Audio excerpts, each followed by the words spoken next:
Hey folks, just got the grill going. Figure I'd just share a couple thoughts with you here for a second.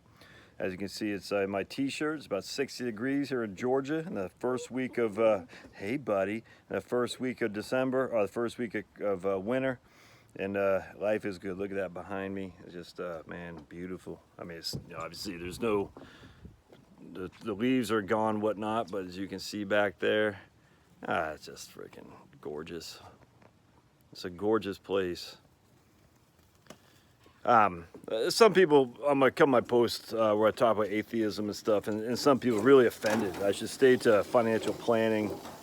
I should stick to what I'm good at and stuff. And why would I ever do that? I mean, you don't have to watch the videos. I mean, I do so many videos that you can pick and choose what you want, but the issue is I talk about what I find interesting, and as I've said before, what's up? The whole point about YouTube is this is fun for me. Look at him. Hey, uppy. And it's cathartic for me. It's a way for me to kind of document my life's journey. And look, I'm a pretty well-read guy. I think I read a whole lot more than most people do, and I have something to say. It doesn't mean you have to listen to it. Doesn't mean you have to agree. But I got an email from a lady the other day who's getting some real negative feedback on the atheism versus theist video I did, and really I didn't read the whole comments, but she was getting some brutal stuff, and she goes, can you address this? And I said, look, I appreciate the email, but here's the funny thing.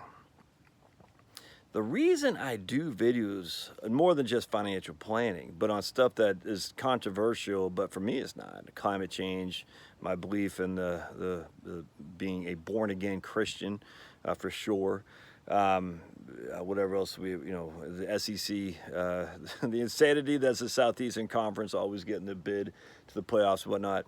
I just say that facetiously. But the reason I do stuff on some controversial topics, some politics, is because what I think happens is you're not trying to appease those who adamantly disagree with you, the atheists, the climate alarmists, and things like that. What you're trying to do, the mandated vaccine people, what you're trying to, those people are gone. Nothing you can do about that. You can't convince them, and Jesus talks about in the Bible. I think Matthew, I forgot what, it was in the book of Matthew where he says, dust off your feet and move on. I forgot what the chapter verse was. But anyway, but there is a huge middle ground of people that read comments.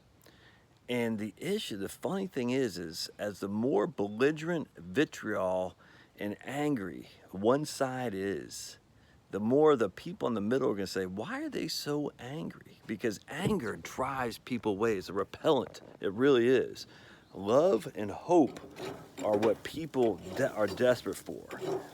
And so when you see comments, my friends, people being just incredibly brutal, that, for me at least, I always say, why are these guys so upset? And, throwing ad hominem attacks, name calling, and just anger and hostility. Like, what is causing that? Because a belief system that you have challenged, that you have questioned, that you feel strong about, you don't need to get hostile like that. You just don't. You just say, look, socialism is evil. There is no climate change crisis. There is no retirement crisis. God exists. Can I prove God exists? No. Can I prove there's no climate change crisis? No, because we can't prove what we don't know. And it's facts. We don't know. But let's be realistic here. We are living better now than we ever have. The world is getting better. There is no retirement crisis. Can I prove that is for everybody? No. But at the end of the day, with a fundamental, there's vaccines. I'm not will ever support mandatory vaccines. Simply because we don't have any evidence that works. None whatsoever, that people aren't getting sick from that. But anyway, so at the end of the day, it's like, why, if you have this fundamental belief and you've looked at both sides to some extent and you're feeling pretty confident, you don't need to get vitriol. You don't need to get angry and hostile to people who don't believe in your opinion. Antifa. I mean, those guys are fools. We all know this, right? That doesn't mean we go out there and start yelling and screaming bloody murder. It just means you laugh at these people. And that's the thing. You call people out. Because the people who are advocating stuff that is bad, well, if they get angry and hostile about it, that means they don't have a good, firm belief in their own system. And again, we're not trying to change them, but we're trying to change the middle of the road people who say, huh, I haven't thought about it like this, but this one side is getting hostile. This other side seems to be pretty, eager to debate in a conscious, polite way. That's how I started changing on vaccines. I had to believe that vaccines, I said, well, they can't be bad, right? I mean, my goodness. And then I was looking at these debates on it, and the pro-vax people were insane, rude, hostile.